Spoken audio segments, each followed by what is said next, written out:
Okay, one of my friends DM'd me over the weekend asking if I could do a video about the big beautiful bill. So I'm just gonna go through. I read an article from the BBC about a lot of their complaints with it, so I'm gonna go through and respond to some of those. So the first thing that the bill did was extend the 2017 Trump tax cuts. And a lot of people are saying that, oh, it's just tax cuts for rich people. It's tax cuts for everybody. But in my opinion, you're keeping more of your money. That is your money that you earned and you're keeping more of it. I don't see any problem with that. One of the things that a lot of people are really angry about is the cuts to Medicaid. Sorry if I keep looking down, I have my notes right here. But the cuts to Medicaid are something that just on the surface level do sound bad. But when you look into who the cuts were actually for, I think that paints a very different story. One of the main ways which they changed Medicaid was that they are implementing a work requirement for childless adults without disabilities and adults who have children who are over the age of 15 who don't have disabilities. It implemented a work requirement for these people so that they have to work or volunteer at least 80 hours a month to get these benefits. Medicaid is intended to be a stepping stone to get you back on your feet, not a permanent solution. And this just brings it back to that original purpose.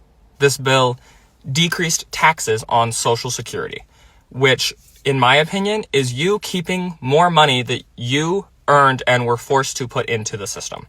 Of course, it's technically the Social Security of the people working then, but you still get the amount that you put in, and therefore you're able to get back more of the money that you put into this system. So you keep more of the money which you did originally earn in the first place. Okay, location change because Instagram decided to delete one of my clips. So this bill also put certain requirements and limited SNAP benefits to certain people in a similar way that it did to Medicaid. Again, this is not taking away benefits from families or disabled people. It is able-bodied people who have no kids. It also didn't fully remove any benefits. It just implemented a work requirement, which is less than full-time. You just have to prove that you are at least working a small amount. The other change to SNAP benefits was punishing state governments who were miscalculating the amount of SNAP benefits which families should receive. If they have a high enough error rate, then that state becomes responsible for anywhere between 5 and 15% of the SNAP program, which is usually fully federally funded. As long as the state doesn't make too many errors, then it is still a fully federally funded program. This is just ensuring that states are properly allocating SNAP benefits to families and people who truly need them. One of what, in my opinion, is the highlights of this bill is that it took away taxes on overtime and tips, which I don't think those should have been taxed in the first place. And again, that is keeping more of the money which you earned.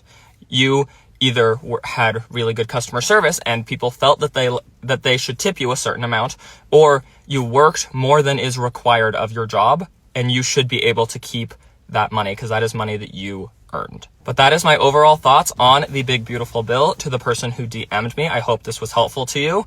I do keep all of my friends anonymous just because people are crazy. If you made it all this way, you are a real one. Please like, comment, share all the things. It really helps with my engagement. Okay, sorry, location change again because I forgot a couple things. But if you ever have a topic that you do want me to cover, please DM me. I will gladly make a video about it. I'm always looking for ideas for topics to cover or content to do. And remember that Jesus loves you no matter who you are.